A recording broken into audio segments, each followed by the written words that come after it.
let's move on. Okay, so this last week let's get into a lighter topic now, because when we talk about the NCAA, I can get a little angry. I went on a family trip to Zion. If you follow me on Twitter, you saw a picture. I posted a picture of me and my family. We went to Zion National Park. It was awesome, by the way. I would highly recommend it. And this is not something that I grew up doing. I wasn't an outdoorsy kid or family. We didn't do that much. In fact, my dad, people always ask me, you grew up in Colorado. How did you never fish, hike, hunt, camp? Easy. My dad is, first of all, an amazing human. I love you, Dad. Gary Klatt was my high school football coach. He coached for 30 years. Before that, he was a Marine. And he's a veteran of the Vietnam War. And unbeknownst to me, during my childhood, my dad had made an explicit vow to himself when he was on the back of the Navy ship leaving Da Nang in Vietnam, and the lights were fading into the distance. He said to himself, I'm never going to sleep outside again.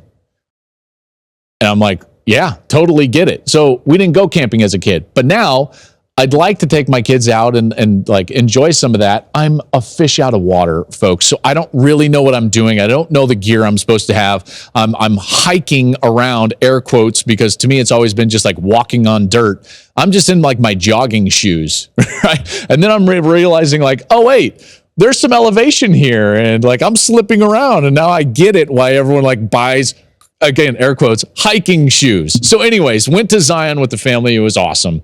Really enjoyed it. Boys loved it. They did some rappelling, which that's another story for another day. But I digress, because the moral of this, I get home and I'm checking social media, because I don't check social media on family vacations.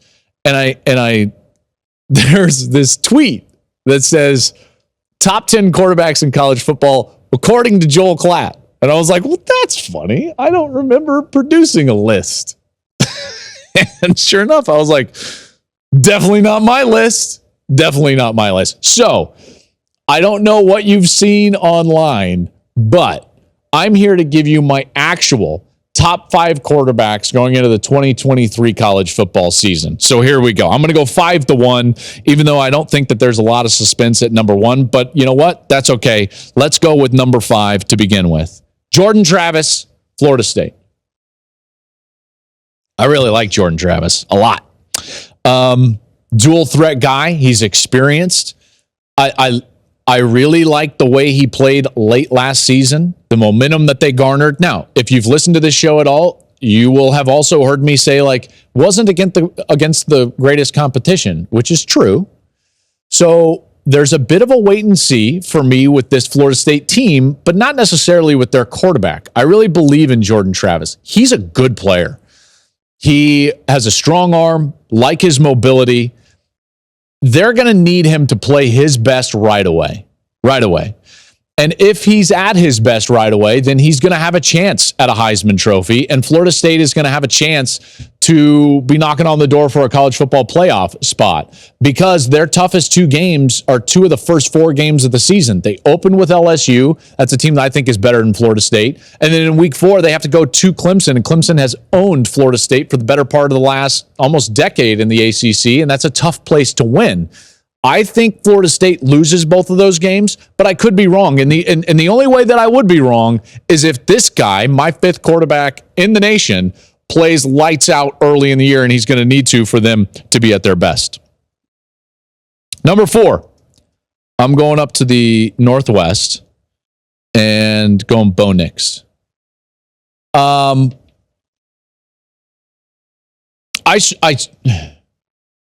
can hear the hesitation.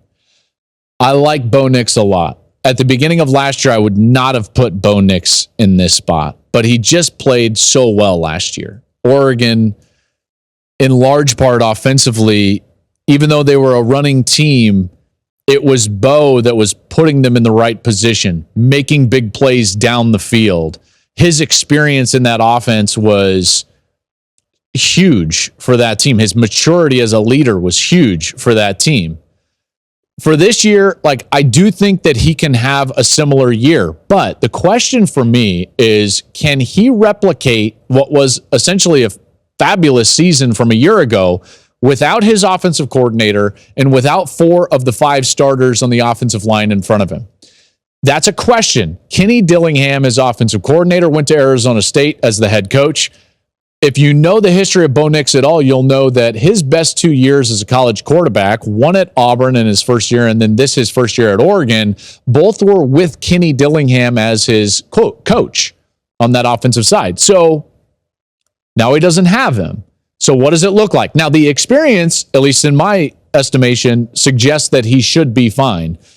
And then he's got to worry about the 4 guys up front that are brand new starters. Now, they've gotten some transfers. They've developed. They've recruited really well at Oregon. I think that they're going to be all right. But Bo Nix, that's the question for me. He's my number 4 quarterback. These top three are really good players. And my number 3 guy, I really like. I think he's, if I had to bet on anyone not named Caleb Williams to win the Heisman Trophy, it would be this guy. And that's Michael Penix of Washington. Really good player. I've been watching Michael Pinnix ever since he was a young quarterback at Indiana. Did a couple of those games way back. I remember the COVID season. He took an Indiana team into the shoe and played that Ohio State team that eventually played for the national championship, if my memory serves me correctly, and played them really tough. Like, good player. The knock for Penix has always been his health. He's had a couple of different knee injuries. It's been hard for him to stay on the field, but when he's on the field, this guy is an exquisite talent. He's got a great wide receiver core around him. When he's in rhythm, that offense, by the way, with Kalen DeBoer, by the way, another guy that was kind of in a DeBoer offense at Indiana, now he's linked back up with him, kind of similar to what Bo Nix did with Dillingham at Auburn and then now at Oregon, but DeBoer is still there as the head coach in Washington. This offense is going to be really good. I have them as the number 6 team in the country going into the season. Obviously, we'll see how healthy they can stay. A bunch of that for me is Penix. The health question is the biggest one, but this guy, when he's in rhythm, he's really good. And he's played himself into a position where I think he's going to have a lot of value in the NFL draft next spring. 2 and 1 to me are actually really easy. Number 2 is Drake Maye. Number 1 is going to be Caleb Williams. I'll go over both of them. Drake Maye, I love watching this guy play. Drake Maye, to me, is a mini Josh Allen. Now, he doesn't have a great team around him, so whatever North Carolina is able to do is going to be on the back of Drake Maye. And what I saw last year in the bowl game, watching him live, let's just put it to you this way. There's only so much you can garner from tape, and I was really impressed off of the tape. And then I did his game live. It was that throw right there if you're watching on YouTube. He steps away. If you're listening, he steps away in the pocket, climbs the pocket, and then delivers kind of a 3-quarter throw right across the middle into a tight window. He made some throws in that game against Oregon. Now, they lost. It was a great game. It was a phenomenal football game. Maye was incredible. I remember talking with Dan Lanning after the game, right before the trophy presentation. I'm about to present him the trophy, and I was like, what a great game. And he was like, man, how good was number 10? I was like, yeah, you're exactly right. Guy is special. Jaw-dropping throws every single game.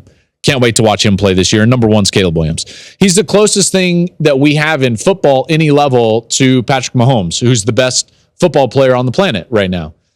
Caleb Williams does things that aren't supposed to happen in a football game. He does things that you would never coach in 8 million years if you were a quarterback coach, but he can make them happen because this dude is a competitor. He's an athlete playing the position. He's got great touch and arm strength.